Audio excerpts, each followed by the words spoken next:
सम्पूर्ण साथीहरुलाई नमस्ते एवं हार्दिक स्वागत छ। यति बेला तपाईहरु हेर्दै हुनुहुन्छ लक्ष्मीको नेपाल युट्युब च्यानल। लक्ष्मीको नेपाल युट्युब च्यानलबाट तपाईहरुमा हरेक दिन नयाँ प्रस्तुतिहरु प्रस्तुत गर्दै आइरहेका छौं। तपाईहरुमा आज एउटा मैले नयाँ प्रस्तुति लिएर आएको छु जुन चाहिँ सबैको लागि एकदमै इम्पोर्टेन्ट रहेको छ। यदि तपाईहरु हाम्रो च्यानललाई सब्स्क्राइब गर्न नभुल्नु होला र छेउमै रहेको बेल आइकन थिच्न नभुल्नु होला। अब भने आजको विषयवस्तुतर्फ लागौं। आजको विषयवस्तुमा चाहिँ मैले राष्ट्रिय परिचय पत्रको बारेमा ल्याएको छु। राष्ट्रिय परिचय पत्रको चाहिँ तपाईले अनलाइनमा घरमै बसेर तपाईले मोबाइलबाट वा आफ्नो ल्यापटप कम्प्युटरबाट पनि आवेदन दिन सक्नुहुन्छ। र यो आवेदन दिइसकेपछि के प्रोसेस हुन्छ, कसरी बनाउन सकिन्छ, भिडमा जाने नजाने हैन, धेरै अब तपाईहरु लाइनमा बसेर दुःख पाइराख्नु भएको होला। त्यसको लागि भन्दा पनि तपाईलाई सहजको लागि चाहिँ अनलाइनबाट तपाईले फर्म भरेर बायोमेट्रिक दिन जान सक्नुहुन्छ। अब त्यसको बारेमा कसरी के गर्न सकिन्छ हामी त्यसको बारेमा सम्पूर्ण डिटेलली सबै जानकारीहरु हेर्ने छौं। राष्ट्रिय परिचय पत्र भनेको तपाईको लागि एउटा यस्तो आइडेन्टिफिकेसन अर्थात परिचय पत्र हो जसले चाहिँ तपाईलाई पहिचान दिन्छ। जो अहिले जुन नागरिकताको काम गरिरहेको छ त्यसको ठाउँमा रिप्लेस गर्नको लागि चाहिँ राष्ट्रिय परिचय पत्र बनाइदैछ। तर यो बनाउनको लागि पनि अहिले चाहिँ नागरिकताको आवश्यक परिरहेको छ। अब नागरिकता चाहिँ तपाईलाई यसलाई सबभन्दा पहिलो चाहिँ डकुमेन्ट भनेको नागरिकता हो तपाईलाई आवश्यक पर्ने। अरु चाहिँ तपाईले केही बोक्नु पर्दैन। तर विवाहित हुनुहुन्छ भने विवाहितको हकमा वा बसाइसरेको नयाँ ठेगानाहरु केही छ भने चाहिँ तपाईले बसाइसराईको ठेगाना भएको जुन बसाइसराईको पेपर हुन्छ त्यो र विवाह दर्ता छ भने विवाह दर्ता पनि तपाईले बोकेर जानुपर्ने हुन्छ। तर त्यो भन्दा पहिला हामी यहाँ पहिला अनलाइन फर्म चाहिँ कसरी भर्न सकिन्छ, घरबाटै चाहिँ बनाउन सकिन्छ कि सकिदैन भन्ने विषयमा हेरौं।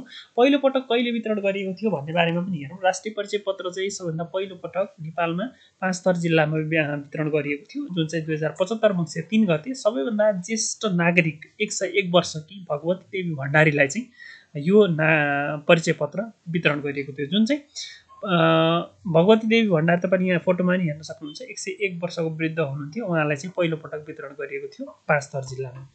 र अब घरमै बसेर कसरी भर्ने त्यसको बारेमा चाहिँ हेरौं।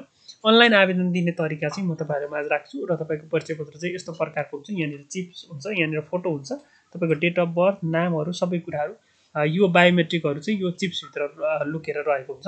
वेबसाइटमा जान सक्नुहुन्छ। सबभन्दा पहिले चाहिँ राष्ट्रिय परिचय पत्र तथा पञ्जीकरण विभाग रहेको छ जसको DONIDCR भन्ने रहेको छ। यसमा गएर तपाईले आवेदन दिनुपर्ने हुन्छ। अब हामी जान्छौं आवेदनतिर। यहाँनिर हेरौं तपाईले सबैभन्दा पहिले चाहिँ आवेदन दिँदाखेरि तपाई अब यहाँनिर हेरौं DONIDCR हाल्न सक्नुहुन्छ। त्यो हानिसकेपछि यहाँनिर तपाईको DONIDCR भनेर सुरुमै देखाएको हुन्छ। यसमा तपाईले क्लिक गर्नुपर्ने हुन्छ। यहाँनिर क्लिक गरिसकेपछि चाहिँ तपाईको वेबसाइटमा के देखिन्छ भने यहाँनिर अलिकति तलपट्टि हेर्नुभयो भने यहाँनिर अनलाइन घटना दर्ता निवेदन, राष्ट्रिय परिचय पत्रको अनलाइन आवेदन, सामाजिक सुरक्षा तथा व्यक्तिगत घटना दर्ता भनेर यसरी चाहिँ केही घटना दर्ता गर्नको लागि डिटेलहरु दिएको छ। अब तपाईले राष्ट्रिय परिचय पत्रको बारेमा यहाँनिर तपाईको परिचय पनि हेर्न सक्नुहुन्छ। तर हामी सिधै अरु कुरा नगरिकन राष्ट्रिय परिचय पत्र अनलाइन आवेदनतिर जाउँ। आवेदन भन्ने बित्तिकै चाहिँ यहाँनिर तपाईलाई के दिन्छ भने साइडमा एउटा फोटोको छ र यतापट्टि साइडमा तपाईले राइट साइडतिर हेर्नुभयो भने NID प्री इनरोलमेन्ट सिस्टम भनेर वेलकम टु भनेर दिएको छ। लगइन फर इन्डिभिजुअल र लगइन फर सर्भिस प्रोभाइडर भनेको छ। अब हामी चाहिँ इन्डिभिजुअल भएको हुनाले चाहिँ हामी इन्डिभिजुअलमा लगइन गर्छौं किनकि हामीले व्यक्तिगत मात्रै भर्ने हो। त्यसैले यहाँनिर तपाईले यसमा लगइन गर्नु होला। यहाँ लगइन गर्ने बित्तिकै तपाईको यहाँनिर मोबाइल नम्बर माग्छ। इन्टर योर मोबाइल नम्बर भनेर माग्छ। तपाईले यहाँनिर आफ्नो 10 अङ्कको मोबाइल नम्बर हाल्नुपर्ने हुन्छ। अब यो मोबाइल नम्बर हालिसकेपछि चाहिँ तपाईको एउटा कोड चाहिँ तपाईको ओटीपी आउँछ। त्यो ओटीपी कोड चाहिँ तपाईले यहाँनिर इन्टर गर्नुपर्ने हुन्छ। सबैभन्दा पहिले म मोबाइल नम्बर हानेर जान्छु, त्यसपछि चाहिँ ओटीपी मा जान्छु। मोबाइल नम्बर हानिसकेपछि यहाँनिर तपाईले यसमा क्लिक गर्नुपर्ने हुन्छ है त। ओके, यो गर्ने बित्तिकै चाहिँ तपाईको एउटा कोड जान्छ, ओटीपी कोड। ओटीपी कोड चाहिँ तपाईलाई कसरी भने यसरी चाहिँ तपाईको 4 अङ्कको ओटीपी कोड दिएको हुन्छ। यहाँनिर हेर्न सक्नुहुन्छ। यसरी DONIDCR अलर्ट भनेर चाहिँ यसरी अलर्टमा तपाईको कोड यसरी आएको हुन्छ। अब तपाईले यो कोड चाहिँ यहाँ ल्याएर हाल्नुपर्ने हुन्छ। अब म त्यो कोड चाहिँ यहाँ ल्याएर हाल्छु र इन्टर गर्छु। ओके, मैले यहाँनिर कोड इन्टर गरिसके।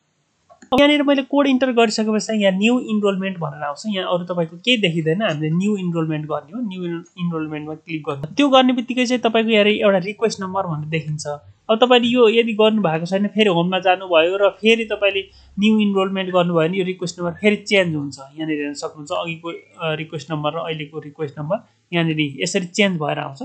यो चाहिँ केही फरक पर्दैन यसले तपाईले अब जस्तो चेन्ज भइराख्छ। अब तपाईलाई के भनेको छ भने नेपाली भर्नुपर्ने फिल्डमा नेपाली र इङ्ग्लिस भर्नेमा इङ्ग्लिसमै भर्नुपर्ने हुन्छ। नेपाली भर्नेमा युनिक कोड रोमनाइज भर्नुपर्ने हुन्छ भनेर भनेको छ र विक्रम सम्वतबाट ईस्वी सम्वतमा चाहिँ अटोमेटिक जान्छ भनेको छ। स्टार चिन्ह रेड स्टार चिन्ह लागेको कुराहरू भर्नै पर्ने हुन्छ भनेको छ। सेभ गरिसकेपछि 13 अङ्कको डिजिटको आवेदन नम्बर प्राप्त हुन्छ र त्यो नम्बर देखेपछि अपोइन्टमेन्ट लिएर आफू चाहिँ जान सक्नुहुन्छ भनेर भनेको छ। अब चाहिँ हामी भर्न सुरु गर्छौँ। सबैभन्दा यहाँ के भनेको छ भने यो स्टार दिएको र यहाँनिर पहिलो नाम भनेको हामीले यहाँ नेपालीमै भर्नुपर्छ। देवानगरीमा जस्तो दिनेश भन्नुभयो भने DINESH हान्नुभयो भने दिनेश देखिन्छ होइन।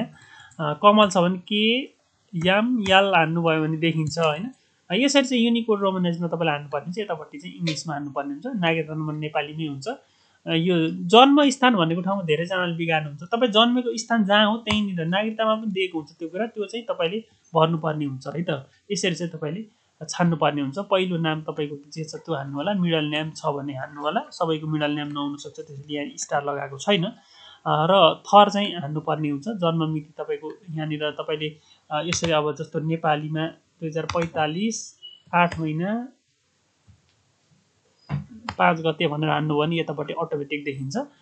अनि यहाँनिर तपाईँको नागरिकताको किसिम कस्तो, वंशज हो कि अङ्गीकृत हो कि नागरिकतामै लेखेको हुन्छ। यो वंशज हान्नु होला, नागरिकता नम्बर हान्नु होला र यहाँनिर नागरिकता जारी गर्ने जिल्ला हान्नु होला र जारी गर्ने मिति चाहिँ नेपालीमा अटोमेटिक तपाईँले हान्नु होला। अर्को लिङ्ग छ तपाईँको मेल फिमेल र अदर के छ। वैवाहिक स्थिति यहाँनिर म्यारिटल स्टाटस चाहिँ के छ त्यो हान्नु होला।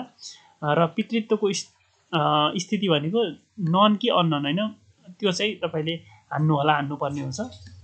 शैक्षिक योग्यता कति पढ्नु भएको त्यो हान्नु होला। जात जाति व्यवसाय र धर्म यति कुरा हानिसकेपछि मात्र हामी यहाँनिर नेक्स्टमा जान्छौँ। अब यो म भरेर अब नेक्स्टमा गइसकेपछि तपाईँलाई फेरि कन्ट्याक्ट डिटेलमा त्यो कुराहरू देखाउँछु है त। म यो भरेर जान्छु। यहाँनिर चुज गरेर चाहिँ ब्राह्मण पहाडी मगर होइन, ब्राह्मण मात्रै, ब्राह्मण पहाडी होइन, तामाङ मुसलमान विश्वकर्मा यादव यस्तो धेरैवटा छ। तपाईँले यहाँनिर पहाडको ब्राह्मण हो भने ब्राह्मण पहाडी अथवा ब्राह्मण मात्रै पनि यसरी चुज गर्न सक्नुहुन्छ है। यहाँनिर हेरेर तपाईँको जुन छ त्यहीँनिर चुज गर्नु सक्नुहुन्छ है त। ओके, यहाँनिर मैले अरू कुरा चुज गरिसकेँ। अब हामी फोन नम्बर राख्छौँ। फोन नम्बर तपाईँको ल्यान्डलाइन छ भने यसरी 0 होइन, यो छ भने हान्नु होला, छैन भने यहाँनिर तपाईँको मोबाइल नम्बर हान्नु होला। त्यसै गरी यहाँनिर प्रदेश स्टेट तपाईँको जुन छ मध्य प्रदेश, अब जिल्ला या मध्य प्रदेशकै देखाउँछ तपाईँले यसो गरेपछि। यहाँनिर तपाईँले अब बागमती चुज गर्नुभयो भने बागमतीकै जिल्लाहरू यहाँनिर यसरी देखाउँछ। र गाउँपालिका नगरपालिका तपाईँको जुन छ त्यो चाहिँ हान्नु होला। पहिला चाहिँ जिल्ला चुज गर्नु होला, त्यस पछाडि मात्रै नगरपालिका यसरी आउँछ। गाउँ टोलको नाम चाहिँ हान्नै पर्ने हुन्छ। यहाँनिर इङ्ग्लिसमा गाउँ टोलको वडा चाहिँ हान्नुपर्ने हुन्छ। अब एप्लिकेन्ट्सको टेम्पोररी एड्रेस अर्थात् अस्थायी ठेगाना त्यही छ भने त्यही नै यहाँ तपाईँले यहाँनिर टिक गरिदिनु भयो भने अटोमेटिक माथिको यहाँनिर देखिन्छ होइन। त्यो छैन, चेन्ज छ भने चाहिँ तपाईँले यसलाई टिक हटाइदिनु होला र यहाँनिर अहिले तपाईँ बसोबास गरिरहेको स्थान कहाँ छ त्योनिर चुज गर्नु होला है त। ओके, त्यस पछाडि नेक्स्ट गर्ने बित्तिकै चाहिँ तपाईँको यहाँनिर फादर्सको डिटेल माग्छ र फादर्सको पर्मानेन्ट एड्रेस के छ त्यो माग्छ। अनि मदर्सको डिटेल माग्छ। यसको मतलब चाहिँ मदर्सको नाम होइन, अनि नाम थर भइहाल्यो। अनि नागरिकता नम्बर छ भने, परिचय पत्र नम्बर छ भने, राष्ट्रियता। त्यसै गरी मदर्स पर्मानेन्ट एड्रेस के छ त्यही अनुसारको नागरिकतामा जे छ त्यही। ग्रान्ड फादरको पनि त्यही कुरा र त्यस पछाडि चाहिँ ग्रान्ड मदरको पनि त्यही कुरा। अनि स्पाउस नेम भनेको यदि तपाईँ श्रीमान हुनुहुन्छ भने श्रीमतीको राख्नुपर्छ, श्रीमती हुनुहुन्छ भने श्रीमानको तपाईँको आफ्नो के छ त्यो राख्नु होला। स्पाउसको पनि पर्मानेन्ट एड्रेस के छ नागरिकता अनुसार त्यही राख्नु होला। गार्जियन्सको डिटेल यदि राख्ने हो भने चाहिँ अब यो राख्नुपर्छ, तर यो अलि उसको केसमा मात्रै, सबैको चाहिँ यो पर्दैन। अर्को गार्जियन्सको पर्मानेन्ट एड्रेस जे छ त्यही चाहिँ माथिबाट आइहाल्छ। यो कपी गरेर अटोमेटिक आउँछ माथि। यदि तपाईँले भरिसकेपछि चाहिँ त्यो अटोमेटिक तल देखिन्छ। तपाईँले हानिराख्नु पर्दैन, डिटेल ठिक छ छैन मात्रै हेर्नुपर्ने हुन्छ। अब हामी फादर्सको डिटेलहरू सबै कुरा भर्छौँ है त। नाम, अनि त्यसपछि बिचको नाम, थर, नागरिकता नम्बर, राष्ट्रिय परिचय पत्र नम्बर छ भने, छैन भने यो आवश्यक पर्दैन। नागरिकता प्रमाणपत्र पनि छ भने हान्नु होला, छैन भने आवश्यक पर्दैन है त। अब यहाँनिर हामी सबै कुरा भरिसक्यौँ। अब अपोइन्टमेन्टको डिटेल भनेको छ। अब अपोइन्टमेन्ट दिन कहिले जाने, कहाँ जाने, यति कुराहरू चाहिँ यहाँनिर दिएको छ। अब अपोइन्टमेन्ट दिनको लागि तपाईँ नारायणटी दरबार पुरानो राजधानी विभाग भनेको छ एउटा, जिल्ला प्रशासन कार्यालय मोरङ। अब यो त टाढा टाढा जाने कुरो भएन। काठमाडौँको केसमा चाहिँ मैले यहाँनिर तपाईँहरूलाई चुज गर्नको लागि भनेर बायोमेट्रिक दिने स्थान भनेको छ। अन्य भनेर हान्नुभयो भने कृपया मितिर समयको लागि नजिकको प्रशासन कार्यालय वा इलाका प्रशासन कार्यालयमा सम्पर्क गर्नुहोला। अगाडि बढ्नुको लागि नेक्स्टमा क्लिक गर्नुहोला भनेको छ। अब यहाँनिर तपाईँले नेक्स्टमा क्लिक गरेपछि कुन चाहिँ ठाउँमा जाने हो होइन, अपोइन्टमेन्टको डेट चाहिँ यहाँनिर तपाईँले चुज गर्नुपर्ने हुन्छ। सबै कुरा डिटेल हेरिसकेपछि यहाँ अब सबमिट गरिसकेको छैन, त्यसैले म यहाँनिर प्रिभियसमा गएर फेरि म मिति लिन पनि सक्छु, किनकि बायोमेट्रिक दिन जाने स्थानको कुराको लागि हो। जस्तै सिंहदरबारमा जाने हो भने यहाँनिर सिंहदरबारमा सबैभन्दा नजिकको मिति 2079 7/18 मा कोटा उपलब्ध रहेको छ भनेको छ। 8/18 भनेको आज कति हो, ओके आज 18 नै गति। मैले यहाँनिर अन्य राखेको भएर डेट चाहिँ अब कहिलेको लिने अब होइन, त्यो अनुसारले चाहिँ तपाईँले लिनुपर्ने हुन्छ। यति गरिसकेपछि चाहिँ तपाईँको लास्टमा यहाँनिर सबमिट भनेर आउँछ। यहाँनिर अपोइन्टमेन्टको लोकेसन तपाईँले यहाँनिर जस्तो यहाँनिर मैले सिंहदरबार भनेर हालेँ भने यहाँनिर 18 गतिको लागि कोटा उपलब्ध छ भनेको छ आजैको लागि। यहाँ मैले चाहिँ 18 गतिको लागि चुज गरेँ भने बल्ल तपाईँको चाहिँ अगाडि बढ्न पाउँछ। तर मैले यहाँनिर अब अपोइन्टमेन्टको डेटमा चाहिँ नारायण टी राखेँ। अब यहाँनिर 18 नराखेर मैले चाहिँ यसलाई चेन्ज गरेँ। के भन्नु, यसले 18 मा कोटा उपलब्ध रहेको छ भनेको छ।